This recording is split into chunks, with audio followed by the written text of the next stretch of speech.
saya Beatrix Asijuniati Akning dari kelas 11E. Jadi di sini saya akan menjelaskan materi perjuangan meraih kemerdekaan pada masa kependudukan Jepang dan juga pengaruh kependudukan Jepang di masa kini. Perjuangan meraih kemerdekaan Indonesia pada masa Jepang tahun 1942 sampai 1945 dilakukan melalui 3 strategi utama, yaitu kooperatif atau bekerja sama, gerakan bawah tanah atau rahasia, dan juga perlawanan bersenjata. Tokoh nasionalis menggunakan organisasi seperti Putra dan Beta untuk memperkuat nasionalisme hingga akhirnya memproklamirkan kemerdekaan pada 17 Agustus 1945. Ada beberapa bentuk perjuangan pada masa pendudukan Jepang.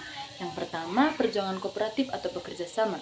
Para tokoh nasionalis seperti Soekarno dan Hatta memilih bekerja sama untuk melindungi rakyat dan menyebarkan semangat kebangsaan melalui organisasi bentukan Jepang seperti Putra atau Pusat Tenaga Rakyat dan Nyai Majelis Islam ala Indonesia. Organisasi ini juga menjadi wadah persiapan kemerdekaan. Yang kedua, gerakan bawah tanah atau perjuangan rahasia. Kelompok ini berjuang secara sembunyi-sembunyi untuk menghimpun kekuatan, menjaga semangat nasionalisme, dan menyebarkan informasi tentang kekalahan Jepang. Tokoh-tokohnya ada Sultan Syahrir, Wikana, dan Amir Syarifuddin. Yang ketiga, perlawanan bersenjata. Rakyat melakukan perlawanan langsung akibat penindasan seperti kebijakan Romusa. Contohnya, pemberontakan Peta di Blitar yang dipimpin oleh Supriyadi, perlawanan rakyat di Kotlian Aceh, serta perlawanan di Singaparna yang dipimpin oleh Kiai Haji Zainal Mustafa. Yang keempat, pemanfaatan organisasi militer. Pembentukan Peta pada tahun 1943 membuat Indonesia memiliki militer profesional. Perjuangan ini memuncak ketika Jepang menjanjikan kemerdekaan di tahun 1944 karena terdesak dalam Perang Pasifik yang kemudian disikapi oleh tokoh nasionalis dengan semakin gencar mempersiapkan kemerdekaan. Ada beberapa wilayah yang dikuasai oleh Jepang dan mendapat perlawanan dari rakyat Indonesia. Di antaranya adalah perlawanan di Aceh. Jadi teman-teman, Aceh menjadi salah satu wilayah yang dikuasai oleh Jepang. Masyarakat Aceh diperlakukan dengan sewenang-wenang dan mengalami penderitaan yang cukup lama karena banyak rakyat Aceh yang dikerahkan untuk Romusa. Akibat hal itu, pada 10 November 1942 terjadi penyerangan terhadap Jepang di Chot Plieng. Penyerangan tersebut dipimpin oleh Tengku Abdul Jalil yang merupakan seorang guru mengaji di Chot Plieng. Sebanyak 2 kali Jepang berusaha menaklukkan wilayah tersebut. Dua-duanya pun berhasil digagalkan oleh rakyat Aceh dengan serangannya dan berhasil memukul mundur Jepang ke daerah Lok Sumawe. Kemudian pada serangan ketiga, Jepang berhasil merebut Chot Plieng dan Tengku Abdul Jalil harus gugur di tempat saat sedang beribadah. Kedua, perlawanan di Singaparna. Singaparna Tasikmalaya menjadi salah satu wilayah yang berhasil diduduki oleh Jepang. Pada masa itu, rakyat Singaparna dipaksa untuk mengikuti upacara Seikere yang merupakan upacara penghormatan kepada Kaisar Jepang dengan cara membungkuk ke arah matahari terbit. Dengan cara seperti ini, masyarakat Singaparna merasa sangat dipermalukan dan dilecehkan. Selain itu, mereka juga merasa menderita karena diperlakukan secara sewenang-wenang dan kasar oleh Jepang. Sehingga pada Februari 1944, mereka melakukan perlawanan terhadap Jepang yang dipimpin oleh Kiai Zainal Mustafa.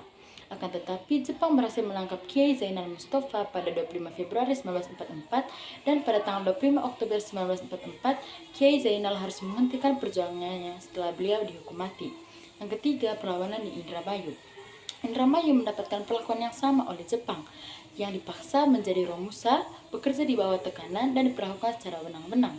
Oleh karena itu, masyarakat Indramayu juga melakukan perlawanan terhadap Jepang yang terjadi di desa Kaplongan pada April 1944. Yang selanjutnya, beberapa bulan kemudian, pada tanggal 30 Juli 1944, terjadi pemberontakan di desa Cidampet, kecamatan Lobenar. Yang keempat, perlawanan di Blitar. Perlawanan juga terjadi di Blitar. Pada tanggal 14 Februari 1945 terjadi pemberontakan yang dilakukan oleh Beta di bawah pimpinan Supriyadi, dan ini merupakan pemberontakan terbesar pada masa pendudukan Jepang. Teman-teman sekalian, pendudukan bangsa Jepang pada tahun 1942 sampai 1945 di Indonesia meski singkat meninggalkan dampak mendalam yang masih bisa kita rasakan hingga kini, terutama melalui struktur sosial tonarigumi atau biasa kita kenal sebagai rukun tetangga atau RT. Kemudian yang berikutnya adalah penguatan penggunaan bahasa Indonesia, fondasi pendidikan atau pelatihan militer, dan penyikapan nilai kedisiplinan.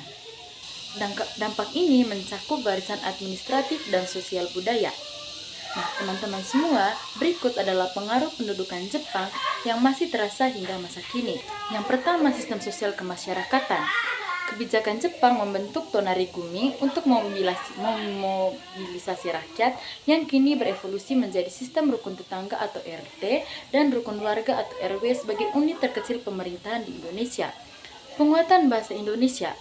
Nah, jadi teman-teman, Jepang melarang penggunaan bahasa Belanda dan mendorong penggunaan bahasa Indonesia sebagai bahasa resmi dan pengantar yang mempercepat penyebaran dan menguatkan posisi bahasa Indonesia sebagai bahasa nasional. Kemudian yang ketiga adalah pendidikan dan pendidikan militer.